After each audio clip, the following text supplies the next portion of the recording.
One of the great benefits of roundabouts and where truly one of the safety benefits comes from with roundabouts is that we're separating all of our decision-making process as a driver. We're separating them out into one decision point at a time.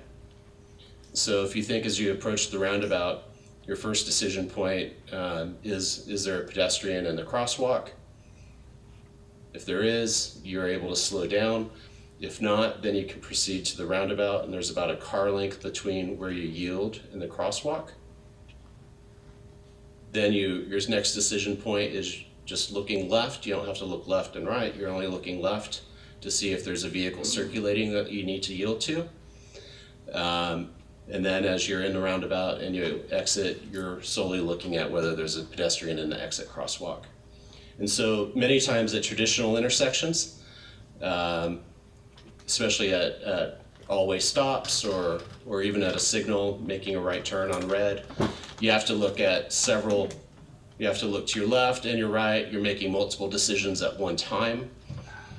And as we all know, mostly that's the pedestrians are the ones that suffer from that. As you're looking left for oncoming cars, you're not necessarily looking to the right to see if a pedestrian is crossing on the exit side of where you're going to be going.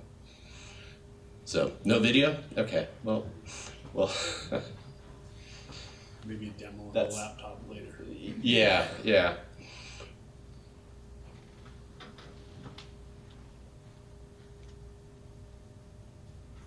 All right.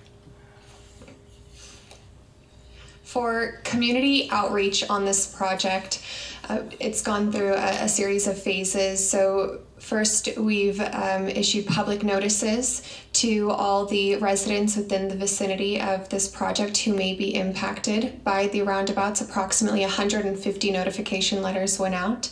And with that, only 6 were received back as non-deliverable. Separate from the public notification, we have held several public meetings. This project has gone in front of All right. I'm concerned about a number of things, but I'll limit it right now to the evacuation.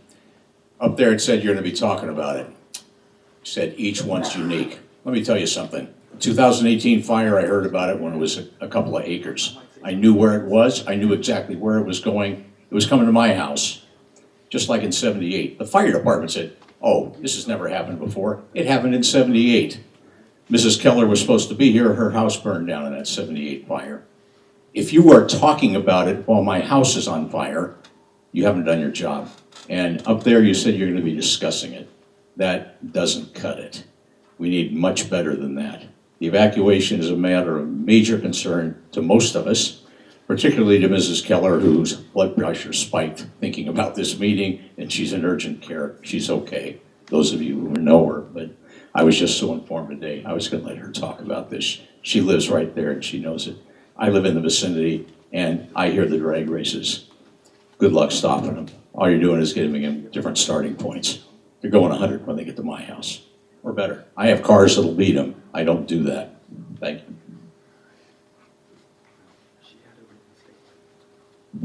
This is actually a question. The 78 fire came down all those canyons.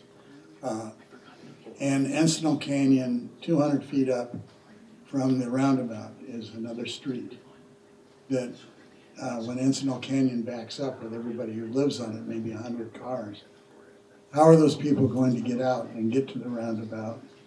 And if the highway backs up, I understand, it looks like from your drawings you have medians.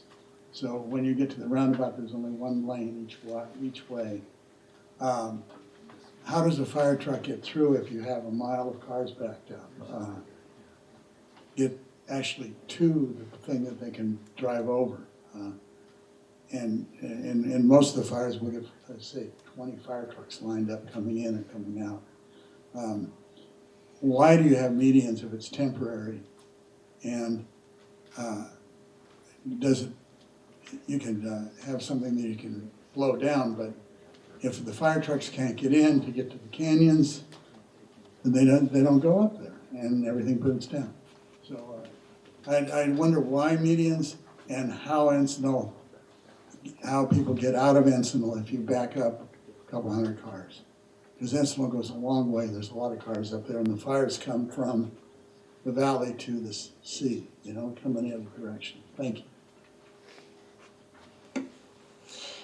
Very quickly, Sean, would you like to touch on the median portion of it, the question?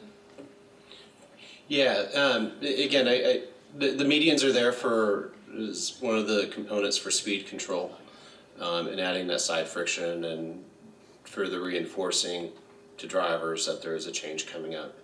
So they are useful for that. I will say that all of the medians are mountable, so vehicles will be able to drive over them, and so it isn't an insurmountable obstacle in the road that can't be driven over. And then for the community in Encinal, and how would they maintain movement, especially onto Pacific Coast Highway? So the exact evacuation route that would occur and be implemented is going to be completely dependent on the type of dynamic. So there could be multiple evacuation routes available.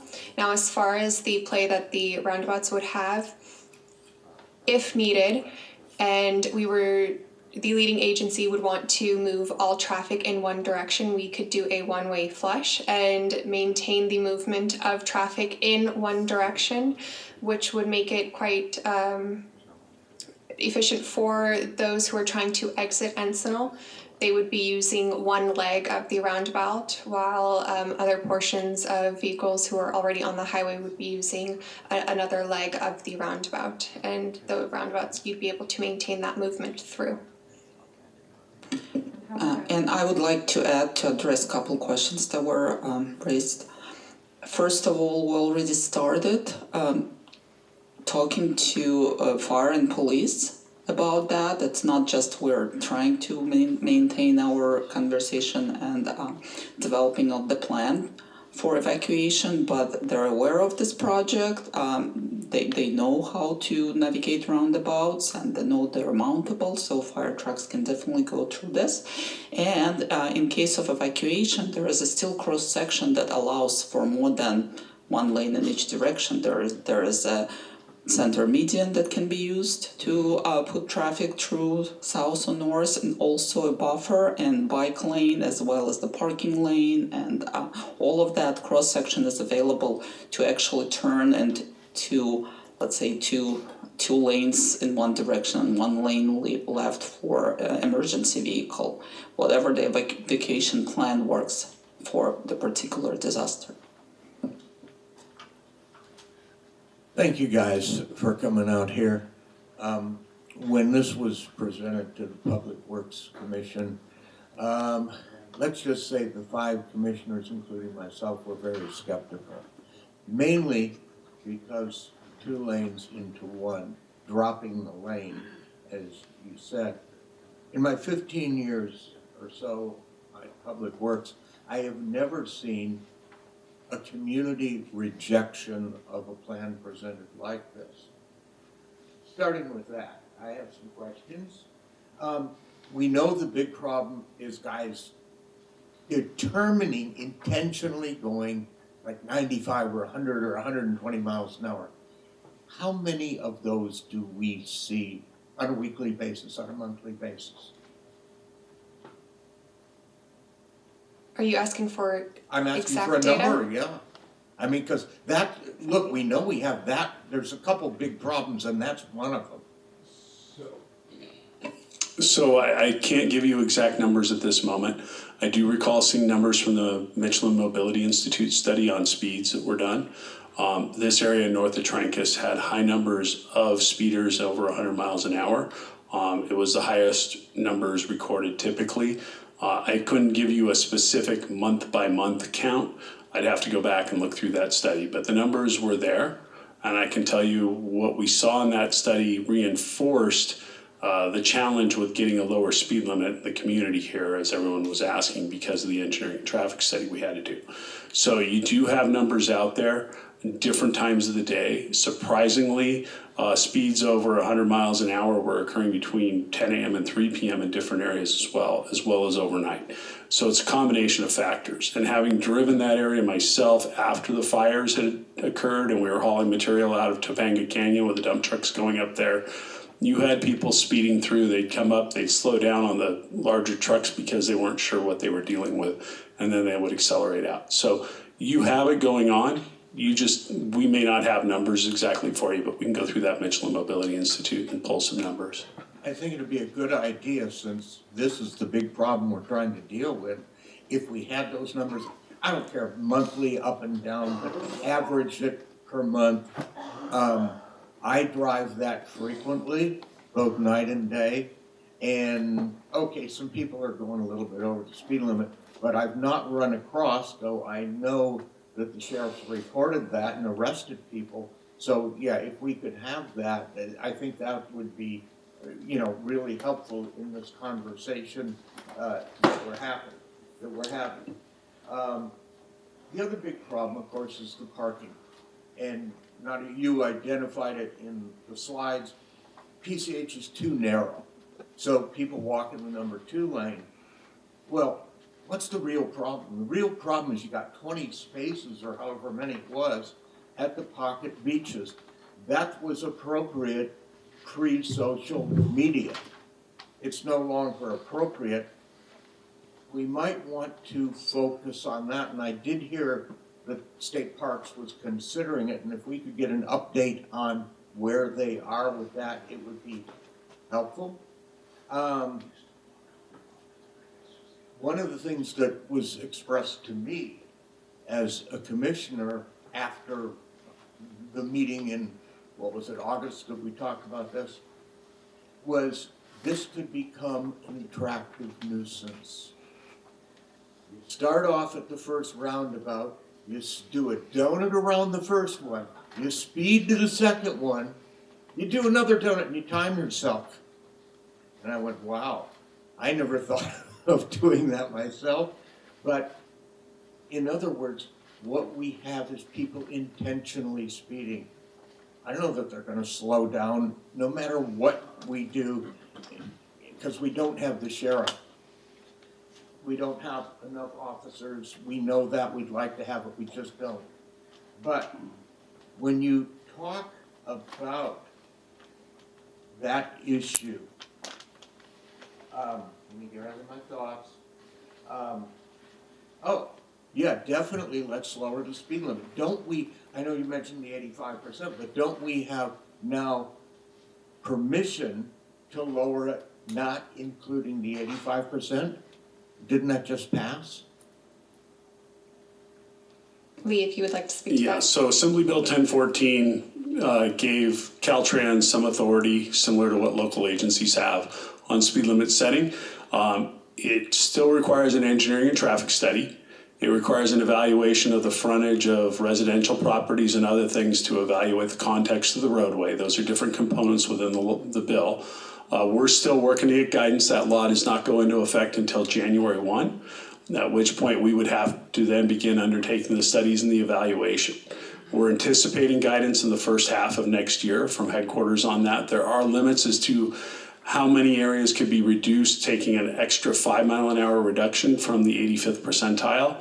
And that limit is roughly 20% of mileage. So the state has to work through and determine if that is going to be based on statewide highway mileage, or if it will be sub-allocated to each district or even each county with the state highway system. So there's some aspects there.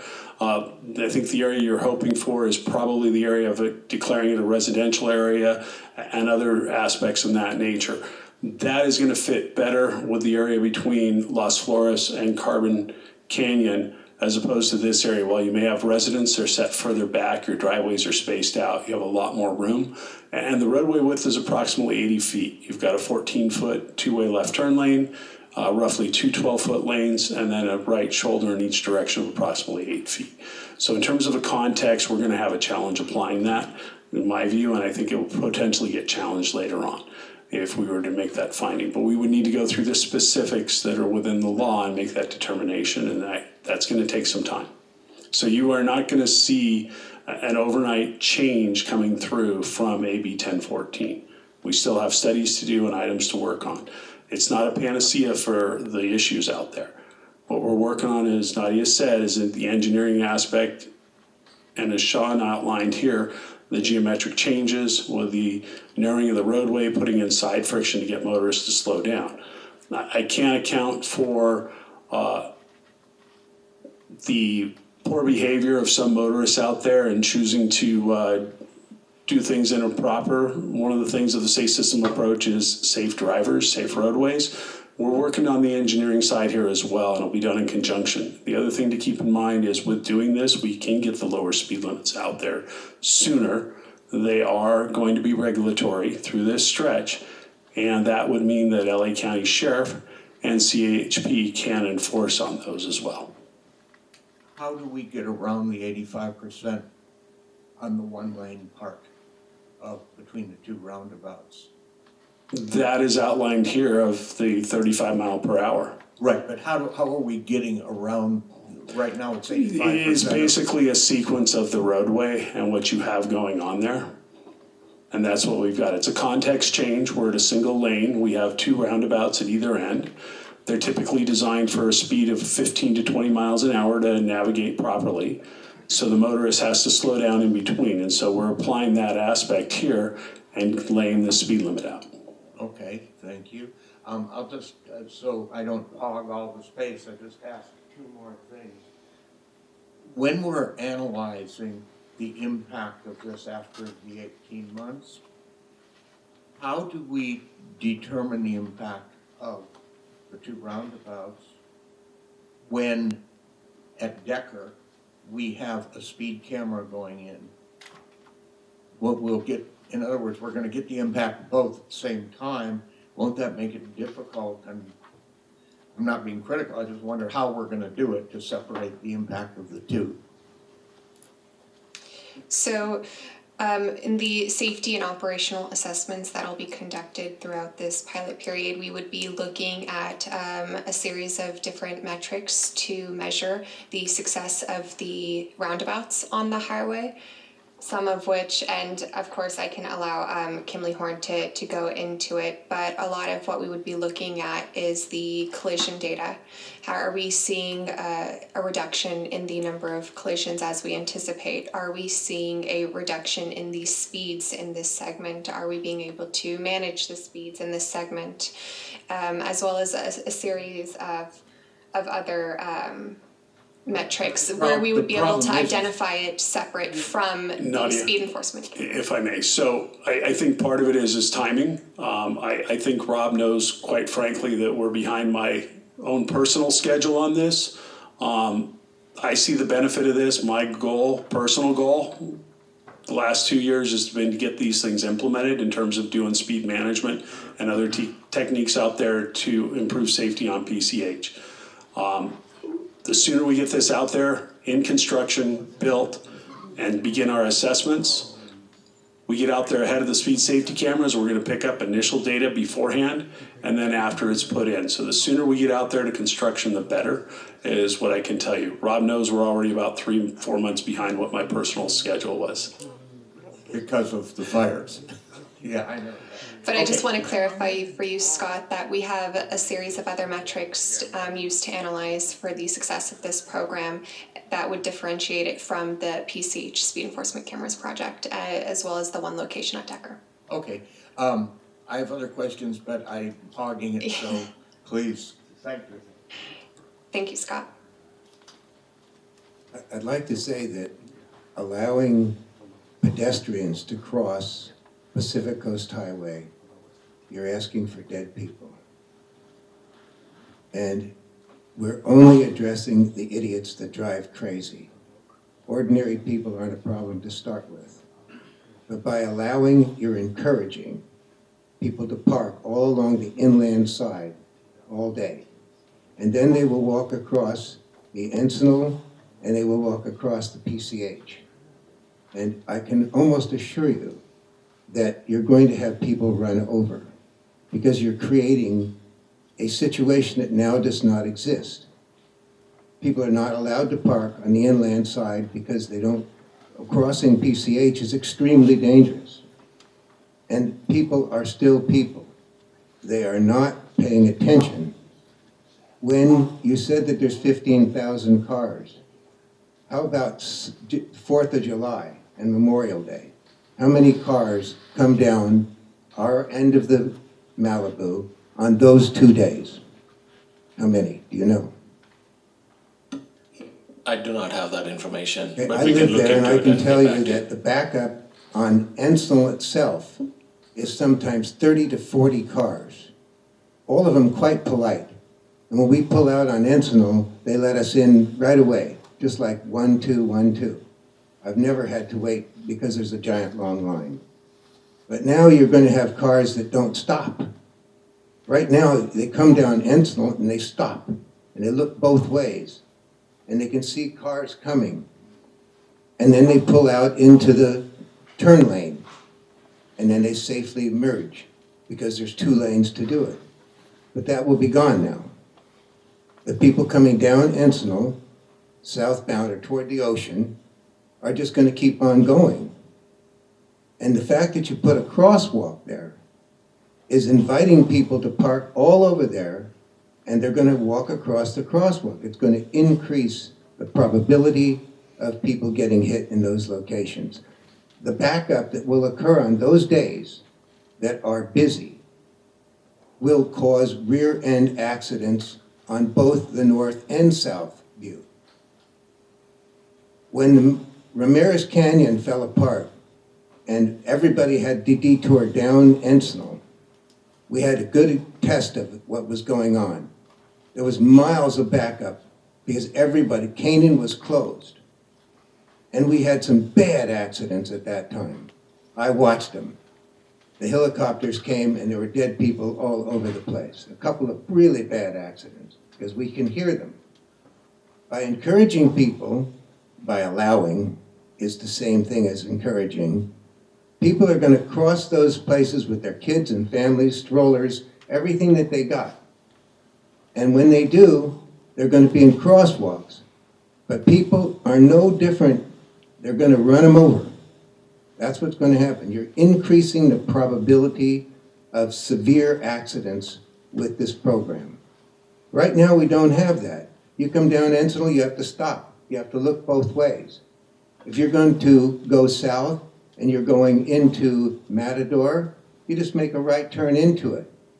If you're northbound, now you have to circle around the circle, whereas now you can pull into the media and make a left turn, just like we do all over the place. I have thought to myself, how does this circle situation prevent the extremely sad event that the 4 Pepperdine girls were killed? How would this change that? How would it change the Emily Shane murder? How would it change that by having all the way out north a couple of circles? How's that going to change the idiots that drive crazy? This is where we talk about enforcement. I recently learned that the highway patrol that used to be here when I first moved here quite a long time ago was dropped because when we became a city, Sheriff Block blocked it. It was very enlightening of what had happened as to why we lost the highway patrol. Even your enforcement of bringing the speed limit down from 55 to 45 to 35 to 25 and then stop occasionally for a car, not a pedestrian that pushes the button and now he's going to cross. Human nature hasn't changed. If we want to make a safe highway, how about focusing on where those accidents occurred? Where the curve is that I've been told is the reason he lost control and hit the cars that blasted the girls. Law enforcement, visible law enforcement, is the only thing that's going to stop an irate driver, somebody that just lost his girlfriend or something. That human nature is only, and there's only a few. We have 3 kinds of traffic where we live. 1 is almost nothing. 2 is very, very busy because it's a holiday. And 3, in the middle of the night, people do donuts where you're putting your circles. And it sounds to me like you have already convinced yourself that these circles are done. What I hear is we've already decided that this is the way we're going to go. And yet it doesn't address any of the things that actually are driving it. It's not at the location. It's going to increase the number of people walking across just Encinal. Nobody walks across Encinal now because they got nowhere to go. By allowing people to park there, you're going to increase the number of people, and you're still going to get a nutcase driver. It can't be stopped unless you have visible highway patrol stationed here and there, and they see them, and they know they're going to get caught. And maybe even that doesn't quite do it. Thank you, Arthur. I'd like to say... You bring up a few points and questions, and I would like to offer an ability to the team to address some of those statements. First, you bring up of how this roundabout can safely accommodate the additional users and how can pedestrians safely cross. With the way in which this roundabout has been designed, it will effectively bring down speed. So we saw the speed transitions. By the time that a vehicle would be on approach to a roundabout, they would have reduced their speeds down to 15 miles per hour and ultimately be able to reach 0 to yield to the vehicles that are within it. In doing so, that reduction That would be in the normal speeds, drivers, right? Normal drivers. Well, I'm not talking about normal drivers. Very I'm quickly, talking about Arthur. the rare ones that don't Arthur, listen. if we could finish, please. Thank you. Being able to bring down those speeds effectively like that, we can improve visibility. So the drivers would be able to see the cyclists now, and we would improve visibility of the pedestrians that are along the highway. So the vehicles can yield to those pedestrians. Shrishan, would you like to add a point as to the roundabouts and their ability for pedestrians to safely navigate that? Yeah, real quick. If we can go to the last slide, and I think Lee. Sure, I'm going to allow our media team to bring up the presentation again. Yeah, so really quickly too, while they're bringing that presentation up, speeds are involved in the crashes, and we've got a slide here that's going to show survivability of a pedestrian being hit at different speeds. So while we wait for that, I'll continue to talk for a moment. So we looked at the entire highway after the girls were killed. We went through from McClure Tunnel all the way through to the Ventura County line. First area we really concentrated on heavy in January last year was the section from Sarah Road to the county line at Ventura. Looking at that, we are working to identify items we could do to improve safety, and one of those was speed management. And so this part came into it because part of the problem where the girls were killed was speed management. We also recognized the speeding issues up at the north end with the sheriff there with us. And I know you call it West End. I'm going to keep calling it North End because for me it's a north-south route. North is good for me. Yeah. So while safety and speed, if you see this chart here, you can see the survivability rates. So if I were to just start at 40 miles an hour, if pedestrians hit at 40 miles an hour, they've got 80% chance of it being fatal, 20% chance of surviving. We dropped the speed 10 miles an hour because the kinetic energy is basically squared. When you're doing kinetic energy, you take the velocity and you square it.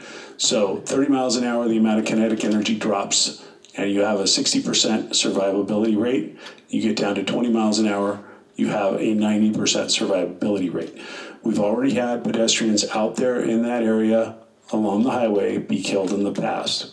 We have signs out, even with no parking, I believe there's signs out that indicate watch for pedestrians through that area. I've driven it on weekends. I've seen people walking in the number 2 lane because the people were parked on the right shoulder in different areas, and they walked in the traffic lane even though they were on the edge. And it was hard to give them space with the speed of the drivers coming from behind me in the number 1 lane. So I've come through here and driven it on different days of the week, including weekends. I've come through daytime and dark looking at these aspects to observe the behavior myself. So by giving the narrower roadway out there, we're getting space to the pedestrians that are occurring out there. It may seem random they're there. We have had crashes in the problem. in the past. So we're trying to address these problems and reduce the likelihood of those conflicts occurring. I cannot account for the different motorist behaviors in full complex areas. We've done our engineering work. There's always going to be a few outliers. Our goal is to reduce the likelihood for the vast majority. And the enforcement side will assist us with those folks that are excessively speeding, reckless endangerment, those sorts of terms if we want to get into them. That's what we're looking to address overall, though, is to bring the speeds down, provide better places for people to cross. My experience with humans is they don't pay attention. And when you allow cars to park on the inland side, you are encouraging pedestrians to walk across Pacific Coast Highway. I won't even allow anybody that visits me to walk across Pacific Coast Highway to walk to the beach. I get in my car and I drive them down. And when they're ready, they call me and I come back and get them. So you're now creating a new situation and encouraging it by creating it. And you're going to have people hitting there, and so 2 or 3 don't die. That won't stop the lawsuits from coming. And then when the cars are backed up on the days that we're extremely busy, you're going to have rear-end accidents. People aren't used to this. Nadia, I know you said that they sent out notices. My friend Brian and I have gone around. Nobody got them. Nobody knows this is going on. When I say to somebody in the street, oh, you know about the roundabout? What roundabouts? Just now over there at urgent care with Lucille. I ask everybody in there, what do you think about the roundabouts? What roundabouts? Nobody knows about it. This quick fix did not require a normal traffic study that would identify how many cars back up. How far will the backup be? Not on the normal days. The normal days are, just now we don't have any trouble.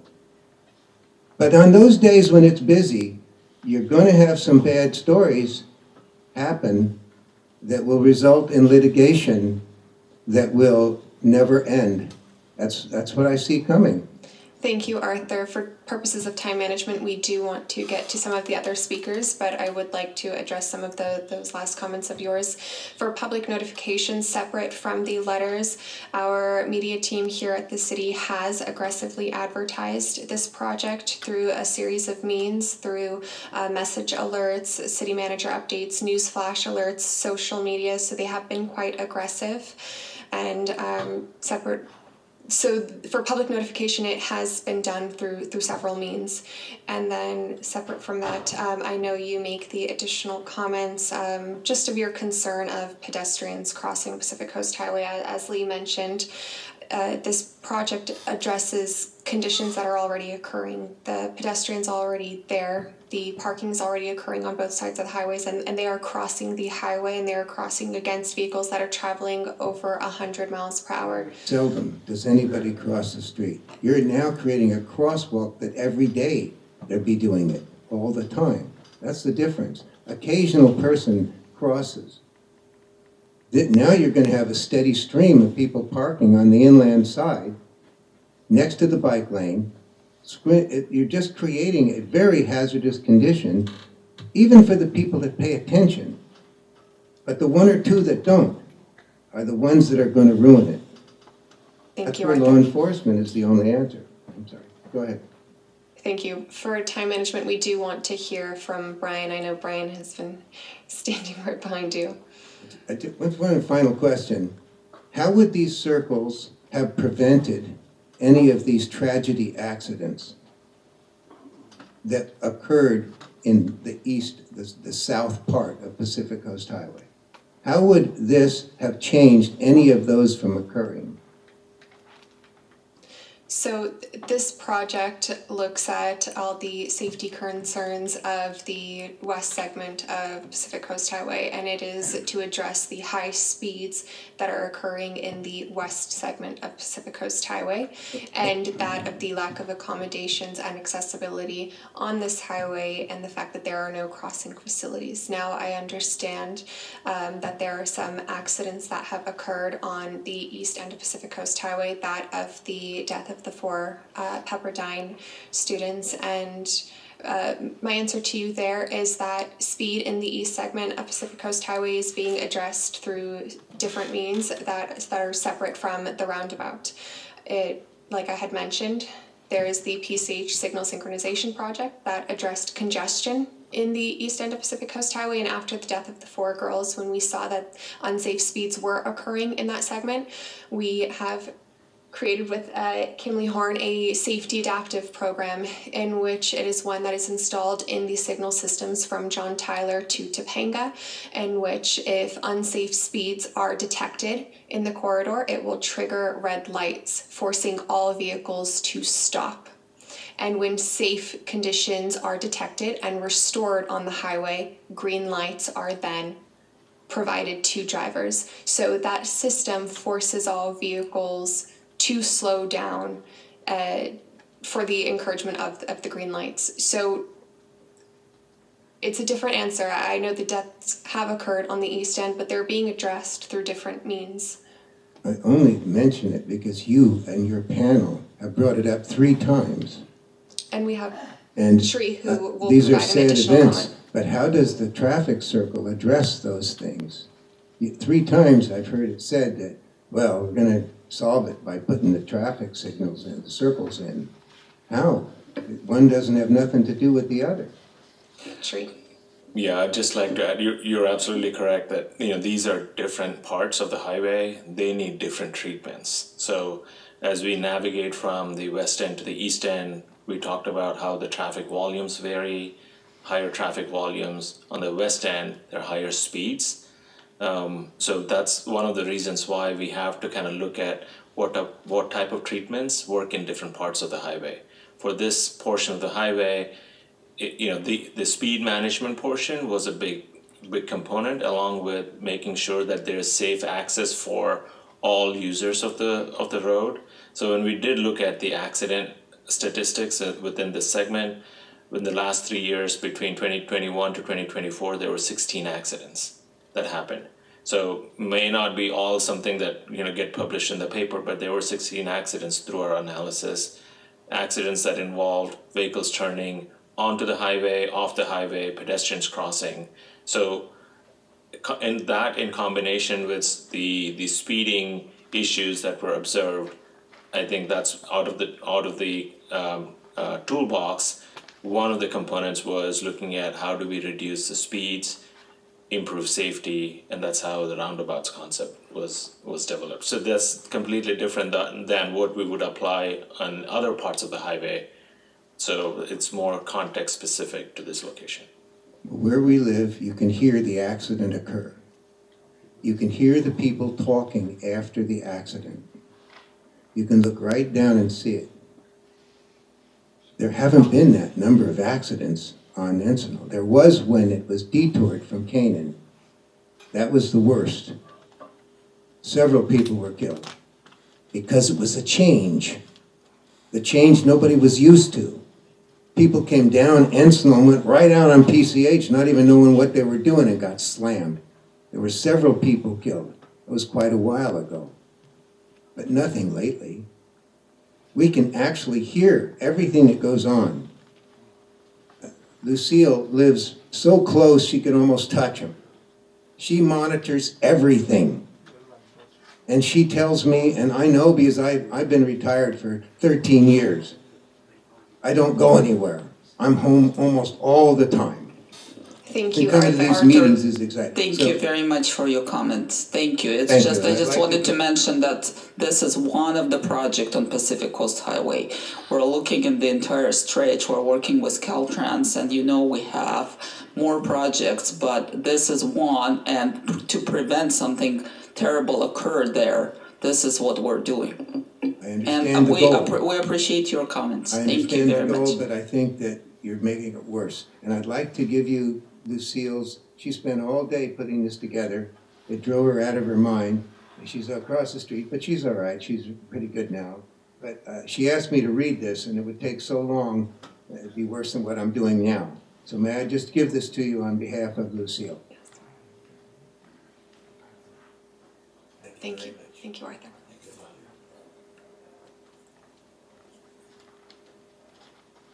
Hello everyone, hope you had a good Thanksgiving. Thank you for hosting us. My first point I bring up is on the 2015 PCH safety study, the lowest ranking idea, you could say, to improve the safety of PCH was to realign Encinal Canyon Road with La Piedra Beach Road, so they'd be parallel if you're looking at it going across PCH, and putting a roundabout there. I have a picture of it from the safety study, which I can pass around. I only have the one copy my printer gave out. Hold it up. Since then, that piece of land was, I believe, bought up by a family, making it impossible to put the road through that piece of land for cost reasons and that kind of thing. So the roundabout idea was moved to where Encinal Canyon Road is right now. How's this affected the overall score as it was put on the safety study of the idea as it stands now? Because I believe that kind of changes the whole concept of the roundabout at Encinal Canyon Road, if it won't be opposite of La Piedra Beach Road, like El Matador is. So the 2015 safety study identified a series of solutions to be implemented on the highway. One of which, as you mentioned, was that realignment of the roadway, and separate from that, another would have been the roundabout at that location. So although the realignment of the roadway didn't go through, it doesn't take away from the effectiveness of the roundabout at that intersection. So the realignment was one mitigation, one solution, roundabout is the other. So it remains effective. So the roundabout will not be affected by not being where it was supposed to be originally? So it was, the mitigation measures and solutions there were a series of them. And so the realignment of the roadway was one, and the roundabout proposed there was another to address the speed on Pacific Coast Highway and just the improvement of safety and the operations thereof. So it does not change because the roundabout remains as addressing speed on Pacific Coast Highway in this segment. My next point is that,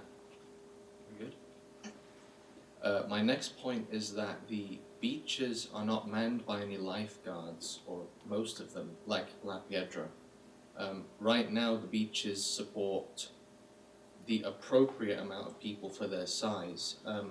Allowing people to park on PCH would allow more people to access the beaches, meaning it could create more dangerous environments on the beaches. People don't look at tide charts or when the tide is coming in and out. And I've heard stories of families having to run off the beaches because the tide is coming in. Having more people on the beaches where it's already quite small down there, I'm not sure is the best approach to having more tourists coming to Malibu. On top of that, people are parking on PCH where they're not supposed to. Instead of allowing them to park there, shouldn't we be towing them away at their own expense or something? Because parking on PCH isn't a good idea overall. It's not a safe place to park. So instead of allowing them to park, why don't we tow them away at their own expense or increase tickets or something like that, prices of tickets? So with this proposed project and the reduction of the 2 travel lanes to 1, not only are we able to accommodate the bike lane as well as the buffer, but we can appropriately accommodate the additional parking for all of those who are currently parking there. As we mentioned, El Matador is a very popular beach access point. And there are several beach access points. So El Matador is one, and then further north of Encinal Canyon you have La Piedra, and then you have the additional beach access point further north of that. With these public access points, they're that of a reason the general public can access them. There's not a limit on the number of public people that can access them. For El Matador, the parking lot, it's a very popular site, and the lot that is currently there, it cannot accommodate the number of folks who do access that beach access point. And so what we're seeing is that volume spilling out onto Pacific Coast Highway, and they're parking in shoulder areas that where it's restricted, and the shoulder area cannot appropriately accommodate them and provide safe conditions for them. So with this project, not only are we able to safely accommodate the cyclists, but we can now safely accommodate those who are visiting these access points that are parking along the highway. Okay, thank you. My next point is that when I brought up the idea of roundabouts to my neighbors and other people visiting Malibu, most of them had no idea what a roundabout was, and I had to kind of explain to them what a roundabout is and how it works. How will you be educating the public on using the roundabout? Because for some people, they'll be approaching on PCH for the first time in their lives, seeing a roundabout.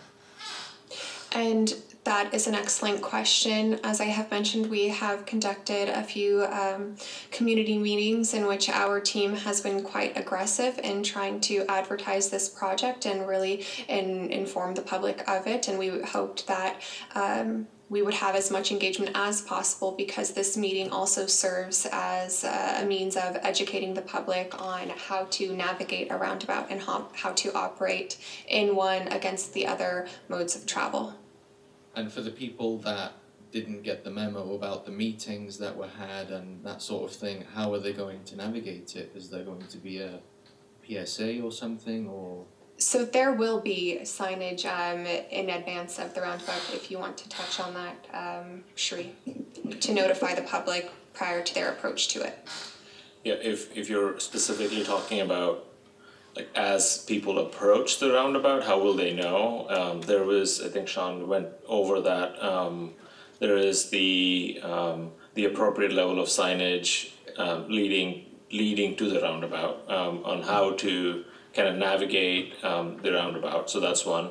If it's more of like general public education, I believe the city's website has all the material in terms of like the videos and what happens, like how do you navigate a roundabout in different types of situations, how do vehicles, pedestrians, bikes navigate a roundabout, and what do you do when an emergency vehicle is using a roundabout. So there's a lot of different scenarios that are being presented, and it will be on the city's website and potentially other means that will be communicated to the public. Right. Yeah, the city will continue the educational campaign and notifications throughout the project, not only through design and what we're doing now, through the construction as well. Also, I would like to mention that CaltranS has a web page for this project with educational material, and we'll just continue advertising that. Thank you. But for the people who are visiting Malibu, they haven't been here since, I don't know, a month before the roundabout was put in. They're approaching the road where the roundabout is now. How will they know how to use the roundabout? Who to yield to traffic in the roundabout, which way to give the right of way to, stuff like that. So I think that the aspect there, we've already got the speed limit reductions out there. There'll be this warning signs for people to reduce speeds. There will be yield signs. So it's a combination of signage and pavement marking. I think most people are going to realize with yield signs up and yield markings on the pavement what that means. So I think there's a combination of, we have to have some faith in the motorist learning and paying attention to the signs, because most of our items are based upon motorists recognizing the markings on the pavement, driving within the lanes, stopping at stoplights, stopping at stop signs. So we have to have that confidence. We have the educational materials there.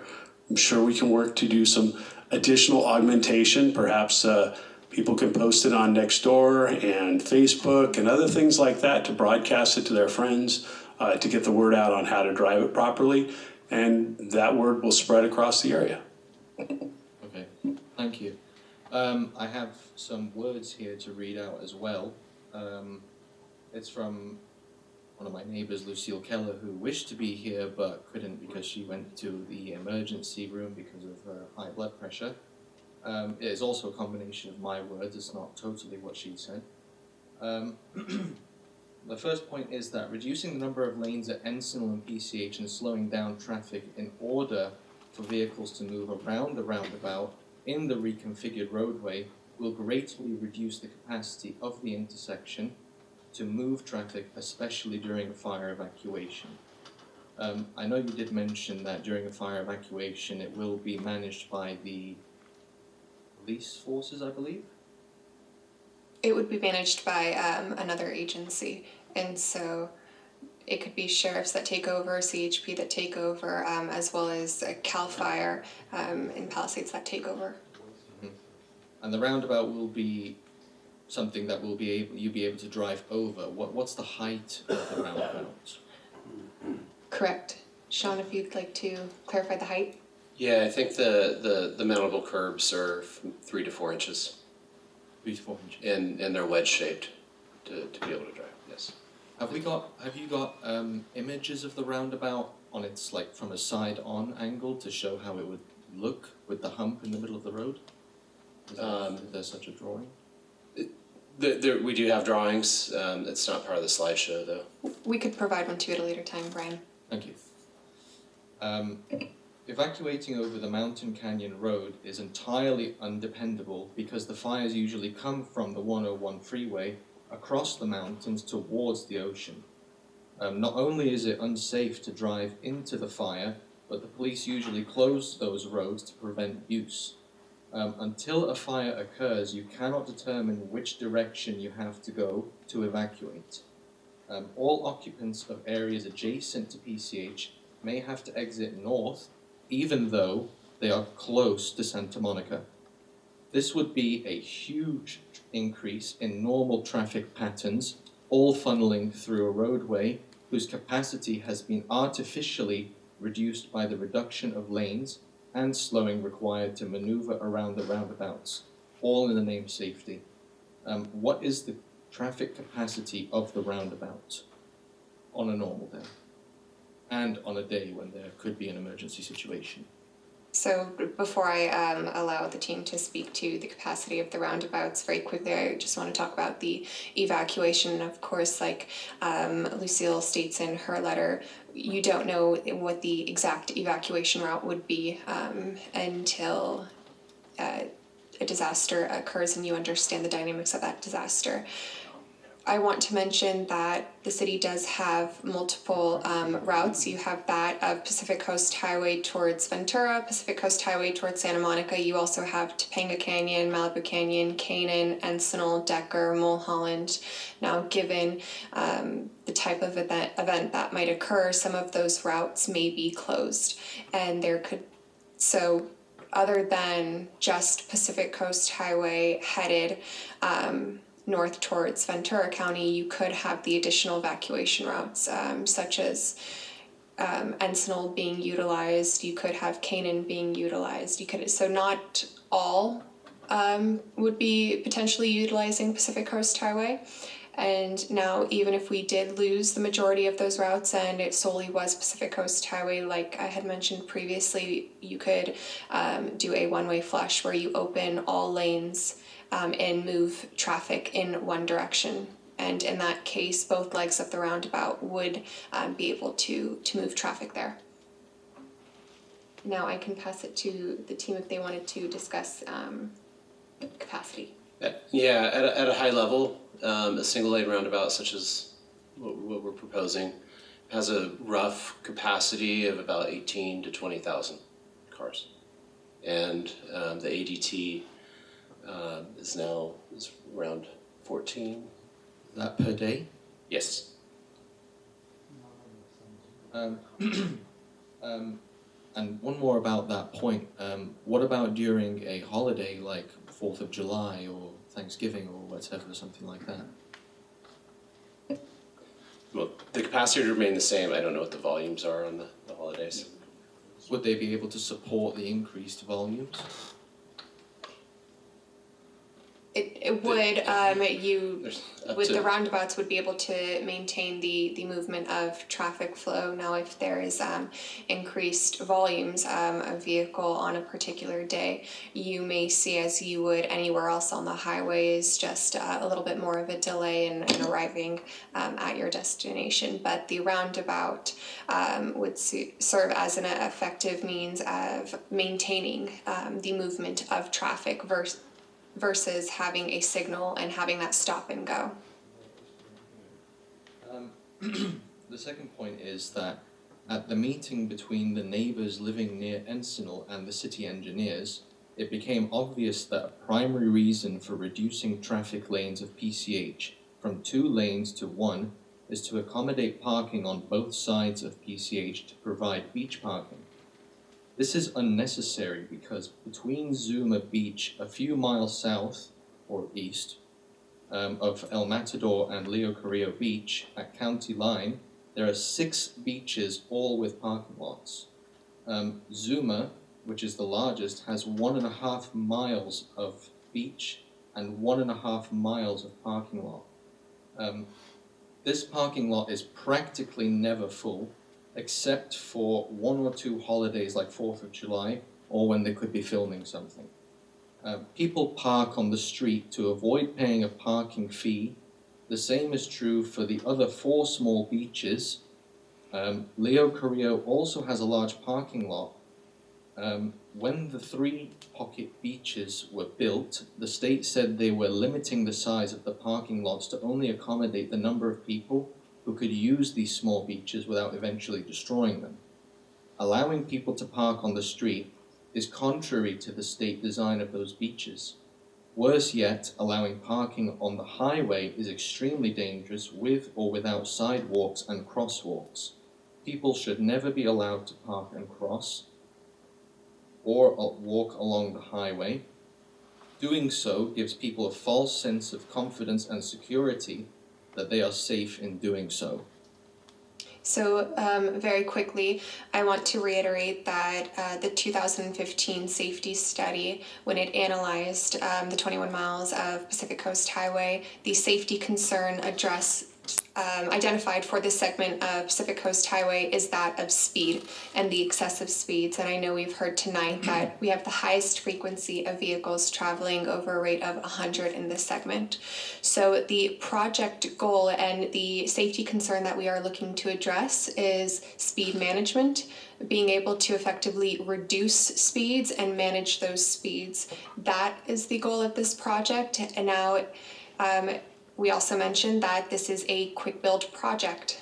That means a project that can be rapidly deployed to immediately implement these safety benefits, and doing so in a manner of minimal disturbance. So designing a roundabout that can fit within the existing roadway width. As we've heard tonight, a 2-lane roundabout is not feasible on Pacific Coast Highway in this segment.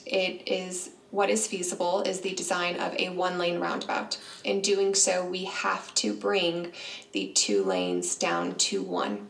So it is not to accommodate the parking or these other features. It's we have to reduce the travel lanes from 2 to 1 for the design of this 1-lane roundabout, because a 2-lane is infeasible under this quick build. So I just want to highlight that the project goal is to reduce and effectively manage speed in this segment of Pacific Coast Highway. And doing so, we also have to account for the other users of the roadway and improving facilities and their accessibility as well.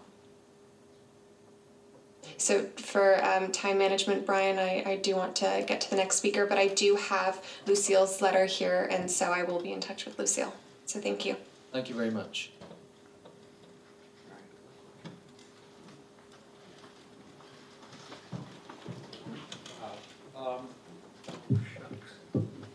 Is there a engineering and traffic survey for any of these proposed roundabout locations, and in particular for the Encinal Canyon and PCH intersection?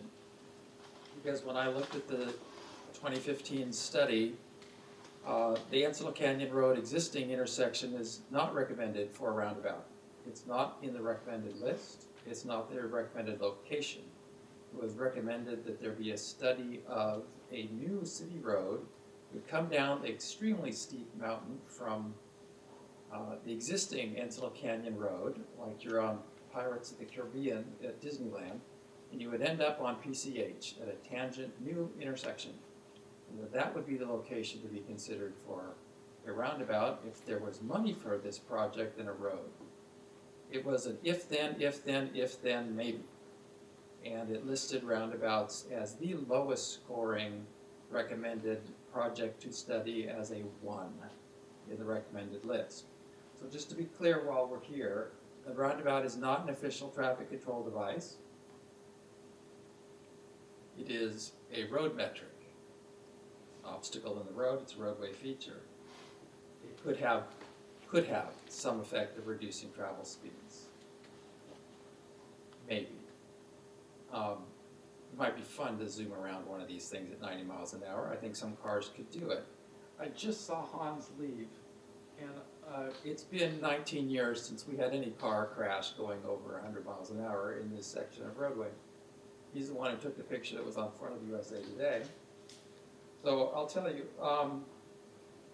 the excuse of a roundabout to appease doing something, to tell the public we're doing something, and look, we physically did something, is a really waste of money, and it should never occur at the existing intersection where Antelope Canyon is now. That intersection has a level of service A. It's in the report. Nobody's referring to that fact, it's in the report. It has there's no wait time because there's no traffic really. It has absolutely flat, beautiful sight lines. Walt Keller was a traffic engineer. He taught traffic engineering at UCLA. He lives in the second house up from Antelope Canyon and PCH intersection, living room window with a view of this intersection. That is why it has an extremely long acceleration lane in the middle of PCH after you turn left from Antelope Canyon Road. That's why there's a very long left turn pocket lane to get you to turn left and go up Antelope Canyon Road. And that is why there's a very long deceleration and right turn lane from PCH to get you onto Antelope Canyon Road. It's because he drove through that intersection every day since 1961 when he finished building his house. So there's nothing wrong with Antelope Canyon Road intersection the way it is. And you have these 3 pocket parking lots where you could try one of these crazy roundabouts, or all 3 of them if you wanted. The intersection that has crashes within, by the way, there's 0 injury crashes, 0 deaths at Antelope Canyon in the intersection. There's references to crashes 500,000 feet away from the intersection because they have no other landmark to identify with other than writing down it's somewhere away from Antelope Canyon Road on the crash reports. The crash reports were not reviewed. The crash reports were skimmed in a matrix of the state SWITR's report. When I asked about how is it that somebody exiting El Matador parking lot, how they crashed into somebody who was driving down PCH, how that's our problem when you don't yield the right of way. Thank you, Ryan. I asked Nadia to look that up in writing over 2 weeks ago, and I've received no response to my email, which was sent to several city engineers and staffers. So I wanted to say the other is making a bicycle rider and 2 lanes of traffic merge into 1 lane so you can approach a roundabout is not a safety improvement. It's one of the safety detriments that was to be engineered out of the eastern Malibu section by implementing proper lane widths. Legal standard lane widths which were implemented around the year 2000 because we had side swipes and crashes. Ryan, for time management, I would like to say thank you for your comments, and I would like to now transition this back to the team to address some of the comments made there, and that way we can also hear from others who have also been standing to speak. some of the comments that you have made are that of the intersection being a level of service A at Encinal Canyon. As we have mentioned tonight, the safety concerns identified in this segment of Pacific Coast Highway are that of the excessive speeds on Pacific Coast Highway that this project looks to address and manage and bring down. And the excessive speeds also create hazardous conditions for those who are on Encinal Canyon looking to turn out onto Pacific Coast Highway. So doing so just creates safer conditions and operations of Pacific Coast Highway. Whoops. Hi, everybody. I guess I'll just hold on to the microphone. I'd just like to add a couple of things. Regarding landside parking, it's a real problem. There's no law against jaywalking in the state of California. People are not going to use the crosswalks. And besides that, I go down to the beach a lot and I walk on the beach a lot. And I'm always collecting empty beer bottles and empty beer cans. People drink on the beach even though it's not allowed. And when people are drinking on the beach and they're crossing Pacific Coast Highway, I don't care how slowly the cars are going to go. They're going to get hit by cars. And that's really a dangerous proposition. And you guys are going to be responsible for it because you're allowing it and you're putting it into your plans. The other thing that I'd like to say is that I read the 2015 report, parts of it, not the whole thing. But what I looked at were the collisions and where they are. And Eastern Malibu is a whole other thing, even though you've talked about it many times. What really counts is Western Malibu. And according to the 2015 survey, Encinal Canyon to Matador, all the way to Broad Beach West, is a very safe area compared to other areas in West Malibu. Morning View is worse, Heathercliff is worse, Bush is worse, Westward Beach is worse. All of them have much, much, much higher accident rates. And so I asked Nadia, and all of you, and Sri, and whoever else was at the meeting, the Zoom meeting, for the statistics in the other intersections now, because obviously things have changed. And I've been told, written to actually, that Malibu doesn't compile those statistics or check those statistics. That makes no sense. So are you trying to tell us that you guys have gone into this project without checking whether this is the best place to address rather than other places in West Malibu that have far more collisions? So in reference to the collision data that was analyzed for this project specifically, Shri, and you can correct me if I'm wrong, the data collected and used are a reflection of the years 2020, 2021, and 2022. It's for recent 3 years. It's not as far back as 2015, so the data does look quite different. Well, no, I understand 21 to that 24. it's quite different. What I'm asking is, have you looked at the data for other intersections that were far more dangerous than the area between Encinal and Matador? So as I had stated tonight, in the 2015 study, as well as other studies after that, when it looked at all of the 21 miles of Malibu and the safety concerns along it have been addressed through several different means, one of which I had mentioned. We're talking about West Malibu now. Correct. And I'd like to know why you have not compiled statistics, if you have not, to see whether this is the most effective use of your time, your money, and your resources. There are plenty of other areas in West Malibu that need to be addressed that are far more important and far more dangerous than this area. So when you look at West PCH from Trancas and you look towards Ventura County limit line, you have no friction in the roadway there. There's no traffic signal. You have several intersections. You have, right after Trancas, you have the very popular beach access point. You have Encinal that serves as a connector to other roadways. I'm talking about between Canaan and us. So between Canaan and what are you doing on Heathercliff? What are you doing on Morning View? What are you doing on all those on Westward Beach? Those are much more dangerous areas than ours. So again, as we had stated tonight, other portions of Pacific Coast Highway are being addressed through different means, different projects that address the different concerns. When we looked at and received funding and were given an opportunity to rapidly deploy a solution to immediately improve safety on Pacific Coast Highway, when we looked at it, the segment of Pacific Coast Highway that has not seen an improvement, that requires an immediate change, is that of El Matador and Encinal and this west segment where you have the highest frequency of vehicles traveling over 100. Other portions of PCH that do serve major concerns are being addressed through different means. As we had mentioned, what are you doing in those other areas? So What for are you morning, doing what are you doing at Bush, and what are you doing at Westward Beach? so Bush has its own project that are being studied. I can't speak for them. You have for Morning View, that is another location of a speed enforcement camera.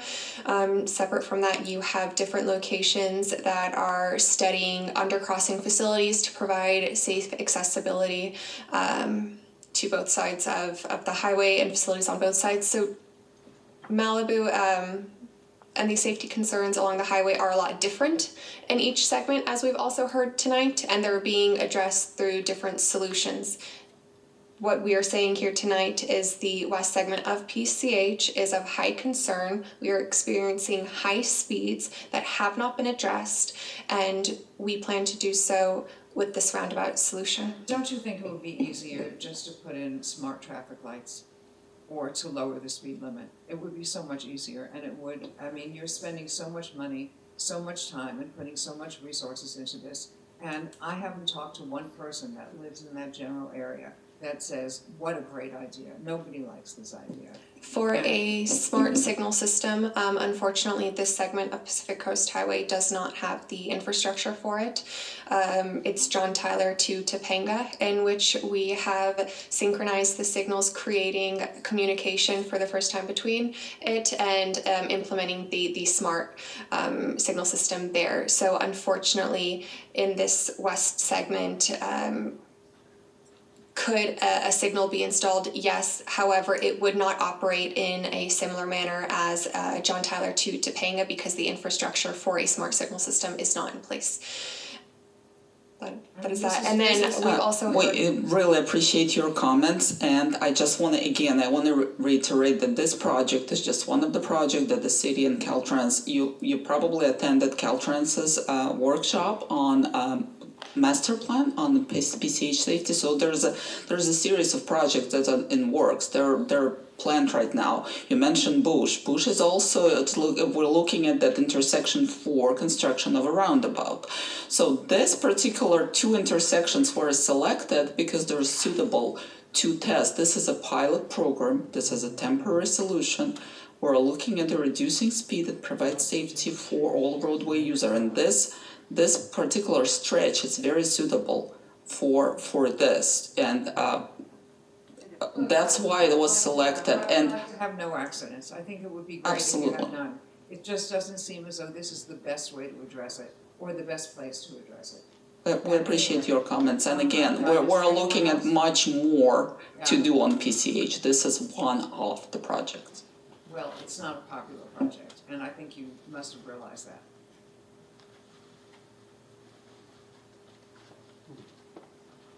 Thank you, everybody, for your time. I feel like we're trying to kill a fly with a sledgehammer here. We're stuck on this roundabout thing, and there's no budging. When I moved to Malibu, there was 3 traffic signals. Malibu Canyon, Malibu Pier, and Topanga.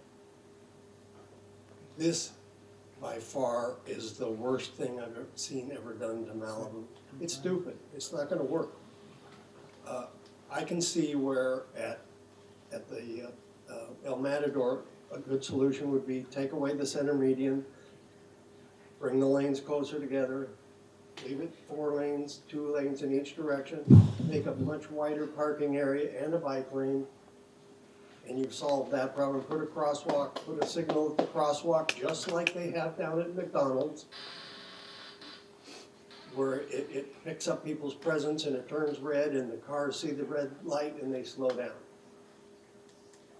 way simpler solution instead of doing this. Encinal does not need a roundabout. I live in an area where we can hear Pacific Coast Highway from our house. On weekends, you have rice rockets. You know what rice rockets are? Sports cars, rally cars, Harley Davidsons, all day long, zooming up and down the highway. We can hear them at Trancas, accelerate, shift gears, going whatever by the time they get to the end of Broad Beach. What's going to happen, these poor people that live near these roundabouts are going to have people, motorcycles accelerating all day as they leave that area, all day as they go the other way, leaving the area. So now you've created 4 more spots for the noise, so the noise pollution is going to be terrible. I mean, I can't comprehend what those people are going to have to go through. All you've done is move the speed lane, this excess speed lane, a little farther up the highway. You've really accomplished nothing except inconvenience a lot of people and have a lot of people got to listen to a lot of racket and noise. You gave numbers on your safety study of 90%, 80% of the reduction. You didn't say what it was relative to a signal or just the traffic going by. You can't tell me the roundabout is going to make traffic 90% safer if you don't tell me what it's relative to. And then you said, one of you guys said something about if you put in a signal, everybody's got to stop. Pollution. Wait a minute. You have to slow down at every roundabout, accelerate between them, slow down again. Same thing. You know, we're throwing gasoline out the window. We're supporting the arrows. Anyway, those are my comments. Hi. Good. Thank you for your expertise in going through all this studies. My expertise is, I'm a general contractor here in Malibu. I've been contracting for 48 years. All I do is drive up and down Pacific Coast Highway. Also, I lived at 32764 PCH for 30 years. That's in between Encinal and Black. I feel sorry for the people. 9 years ago, I moved up Decker Canyon because Pacific Coast Highway was just getting too crazy now. I think your roundabouts are going to cause problems. You mentioned the 100-mile plus. Every day when I drive the highway, 70 miles plus is a normal speed limit.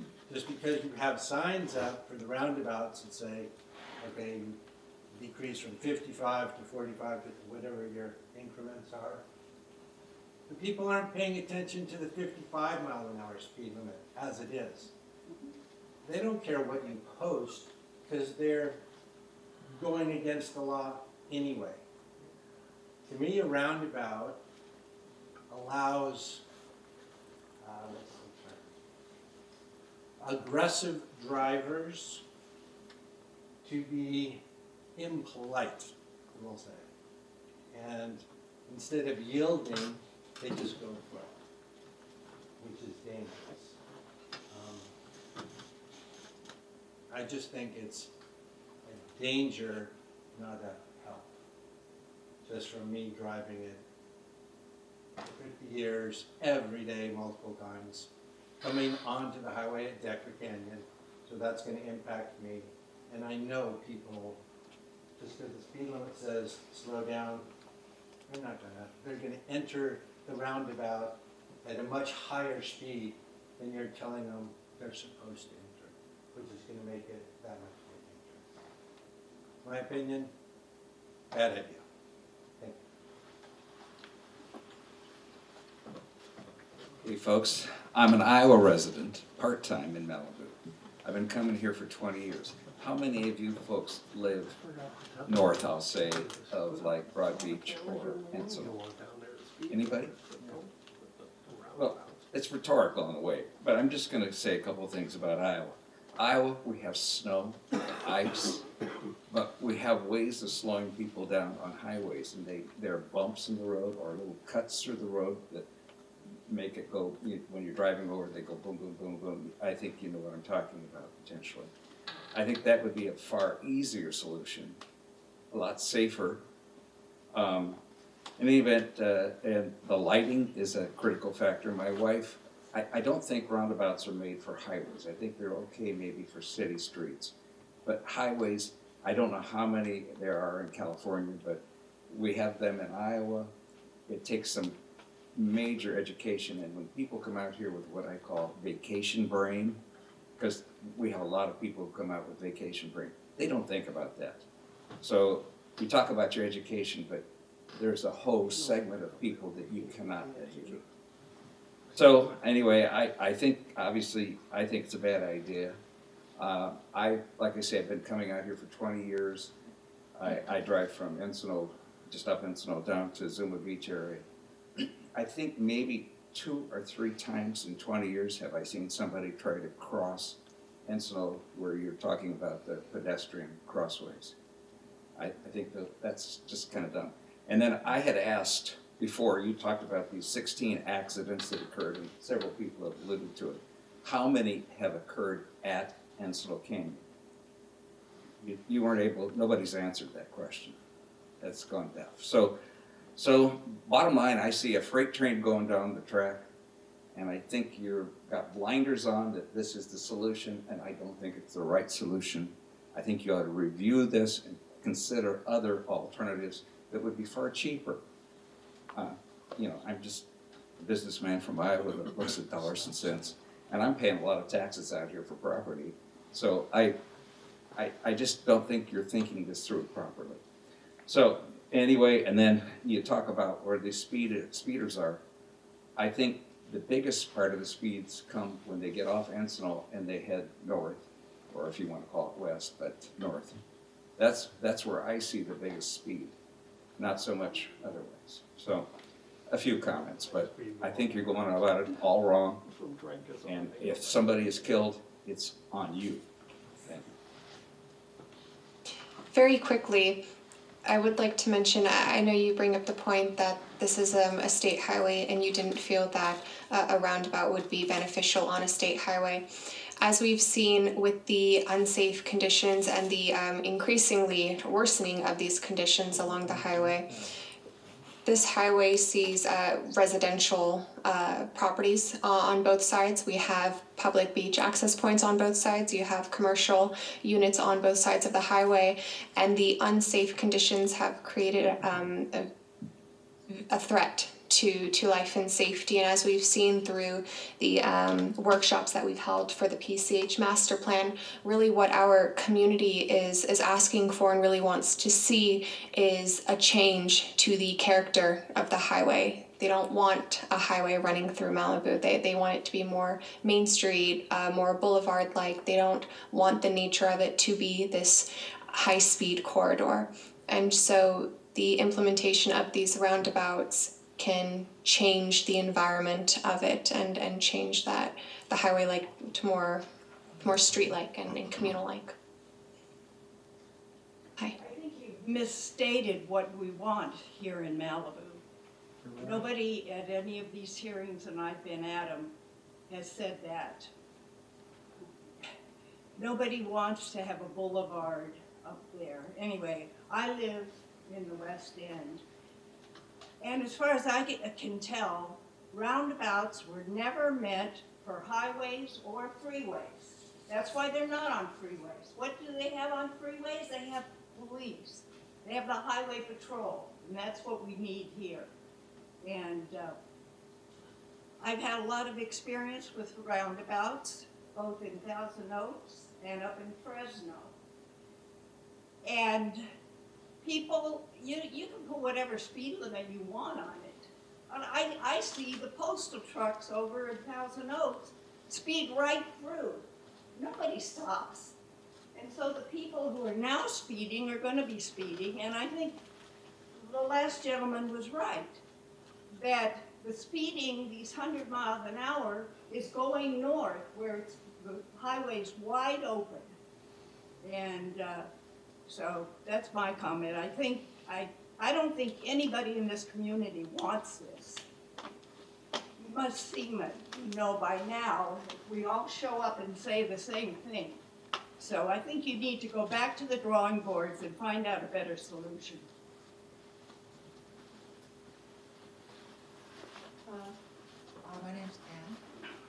And, sorry, I got something in my throat. I just, whose idea was this? Exactly, a name? So the roundabout solution. No. What staff person came up with this roundabout idea? So the roundabout solution was identified in the 2015 PCH safety study. That study was conducted in with City Caltrans in collaboration with several agencies, sheriffs, highway patrol, fire, different organizational groups. So it was conducted in collaboration with multiple agencies. Did staff recommended this idea, or did Caltrans? Because I don't understand how you're going to get a trailer truck through a roundabout. Did you figure it out yet? How do you get a trailer truck through a roundabout? So the roundabouts have been reviewed looking at truck turning templates. There's also restrictions on truck sizes in this northern area. So we've considered that. We've looked at typical vehicle usage and also made accommodations for the larger design vehicles. So it is feasible based on the truck turning templates to get through there. Part of the aspect that we've considered is mountable center areas so that larger vehicles can traverse the roundabout. And that's a typical practice across the country in roundabout design. And I do want to take a moment to address the aspect of not seeing these on highways. We're in the process of reviewing things. There's a National Cooperative Highway Research Program, national study and scan. It's showing roundabouts on state highways and other jurisdictions across the country. A combination of rural areas, high-speed highways, they're being implemented. They're showing to be effective on controlling speeds. Some jurisdictions are not reducing the speeds on the approach.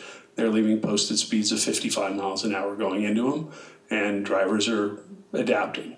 So there's a lot of aspects to this that I'm going to ask everybody to just think about and consider these aspects that we're looking at. Thank you. Second part is, I was on PCH today, excuse me, and I didn't see any law enforcement on CHP. So the point of the matter is, it's a safety problem, then you need to have patrolling by CHP and the sheriff. So the other thing too, Caltrans perhaps should focus on saving PCH from falling into the ocean and do away with this roundabout plan to do roundabouts in town, which is just going to get in the way of getting around. Save PCH, please do that first. By the way, I'm running for governor 2026. Thank you, Ed. Thank you. Oh, we have more. Okay. I just had a few questions. One actually media question, hopefully easy to answer, and one that maybe a little bit longer. What physical safety measures are being implemented when the two lanes merge into one to separate the vehicles from the bicycles that are going to be converging into one on the roundabout? And then a second, I mean, there's questions here, but I think it's more of a comment. The 2015 study is obviously 10 years old, going on 11 years. And I think that's where a lot of the frustration comes from. And I think it's very obvious that it didn't even address a roundabout at Encino Canyon. So are there other studies? I mean, we keep referring to other studies, and today and at the last meeting too, but where are these other studies?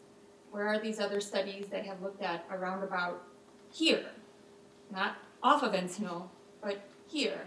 Where are the studies that have looked at anything past 2015? Where are the studies that have recommended that this particular solution will alleviate this very immediate need we have?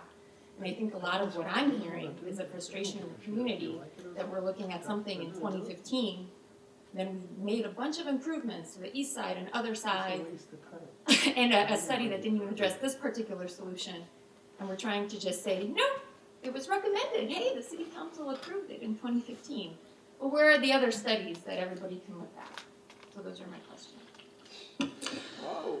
The other studies that are referred to, it's not particularly at this location, but the other studies that have been done for the roundabouts and how effective they are in reducing the speeds and addressing other safety issues, it's not something in particular. Also, I understand that people here were referred to this and we also refer to this 2015 study. However, it's just a study.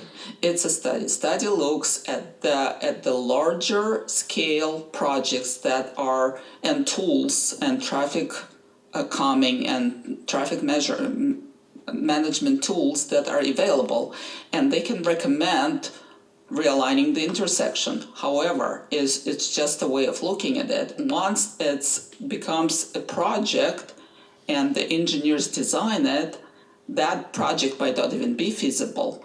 So when we looked at this one, those are the measures we designed for. Like you mentioned, that how we ensure the safety of the bikers in the roundabout. So all these measures that are leading to reduction of the speed and certain geometric design when the bicycle and the car is entering the roundabouts, all those are leading to the roundabouts, assuring the speed where this can navigate together safely through the roundabout. To be clear, there will be no physical separation. At the roundabout itself? In the vehicle and the... No. Okay. And to be clear, you didn't study this particular roundabout, is what you're saying? This was designed as engineered. The study, what you're referring to, the study was done on a wider scale as a part of the safety plan, as a part of the master plan, as part of the overall roundabout effectiveness. Right, and I think that's the frustration that you're hearing from everybody is you're proposing a project that's not supported by any data. You keep trying to say, oh, 2015, oh, but no, sorry, 2015 didn't actually look at this particular project. That's true. Do you Study doesn't look at the particular project. Study proposes the tool, and when you propose the project, then it becomes a project, then it becomes design and engineering. We have a data. There is a design. That's what we're asking for. Where's the traffic data that says that this particular roundabout, at this one, at Sentinel Canyon, as proposed, will alleviate the speeding concerns and the very immediate need that we're hearing? You keep saying we have it. That's the engineering. Well, the data that went into design is from 21 to 24. There is a data about speeding. There is a data about accident occurred intersection. Then it becomes the engineering question: how to design it to reduce speed to. I think is the Michelin Mobility Institute study on the City of Malibu website. My understanding was that the city had that from last year. We'll go pull some information from that, and I'll work with the engineering team here to make sure that they've got it, and that way we can address it. In terms of the study, the engineering study to design the roundabout, look at capacity, that's been done with this effort here of putting the design together. We are looking at this as a speed management effort in this area. We have a lot of high speed areas out there. This is a physical construction in terms of creating a self-enforcing roadway, meaning we don't have to have enforcement here all the time to keep speeds down. The motorists are going to have to operate the vehicles at a lower speed through the roundabouts. And that's the intent with this effort. You've got other aspects coming on just with the speed safety cameras. That was put in, that legislation got through after the 4 Pepperdine students were killed. And it's covering the whole swath of Pacific Coast Highway through Malibu.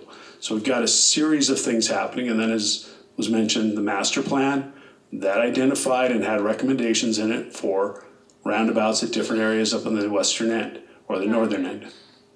The western end. But not at Sentinel Canyon. We looked through where we could get these in with the roadway and where we had space to put in demonstration. I'd have to go back and look at the master plan. I would like to clarify for the master plan, this project was highlighted through the course of the master plan. Now, was it looked at in the master plan specifically? No, because this project had already been receiving its funding and going through its funding opportunity from the supervisor's office. So it was highlighted in the master plan. I mean, I hear you. I think that's the problem, and I think that's the problem, hopefully the planning commission and the city council is gonna have with it, is you're not backing her up.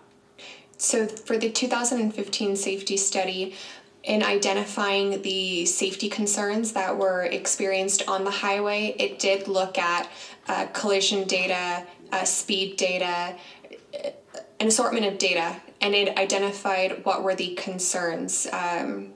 For the east end of Pacific Coast Highway, it saw that the concern was the lack of capacity on the roadway and the congestion there. That was a major concern for the east end of Pacific Coast Highway, in which the solution identified in that study was to perform a signal synchronization from John Tyler to Topanga.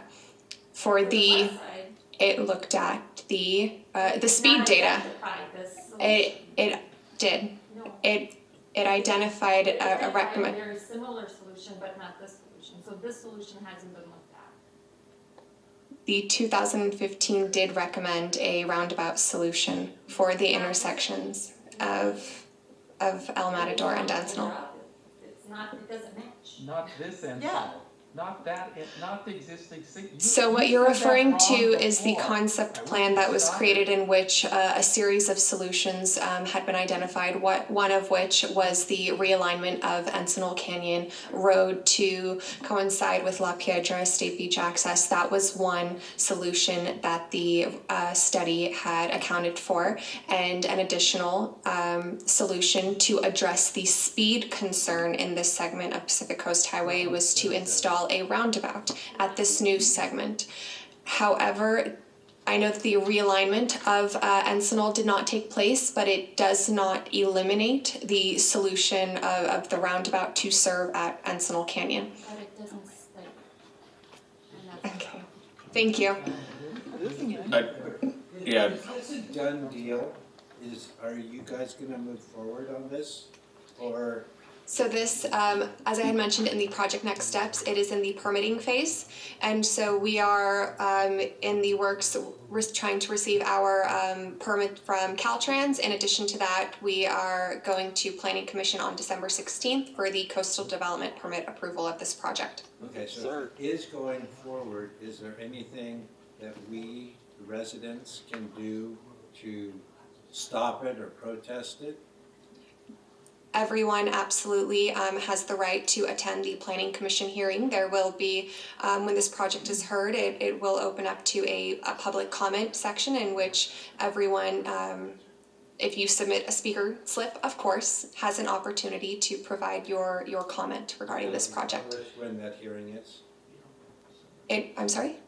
It'll be published to inform us when that hearing is going to take place so we can participate?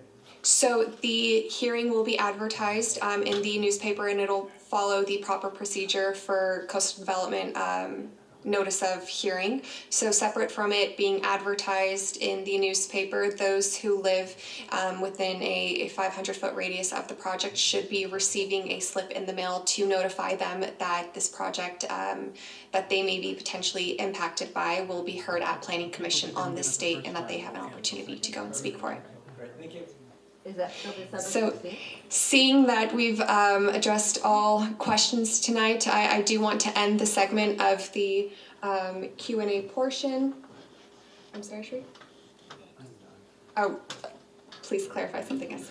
Yeah, I'd like to clarify because I know there were comments about additional studies or if this location was studied or not.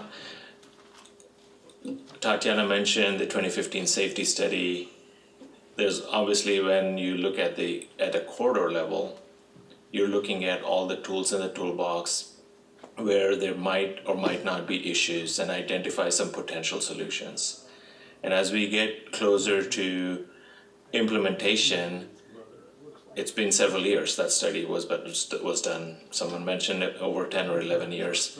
So every time a project is taken up, there is a detailed analysis and study that's done if and what the appropriate treatments are at those locations based on very specific engineering data and analysis. In this case, speeds, accidents, traffic volumes, what are all the different tools in the toolbox. So when a project of this magnitude is taken up, There is the programming and analysis phase that was done for this project, which resulted in what's called a DEER, which is a Design, Engineering, and Evaluation Report. That's a requirement that needs to be submitted as part of the project approval process through Caltrans. Once that's approved, there's a lot of review that happens, and Talking transfers. Yeah, across the lane. So that when you go through, you go, and that, my wife almost drove through, they put a roundabout on a county road going 55, and she almost drove through it, not knowing that she's savvy about what a roundabout is, but when you're not used to it, and you go in the first time, I'm back and forth between here and Iowa. Right. And so,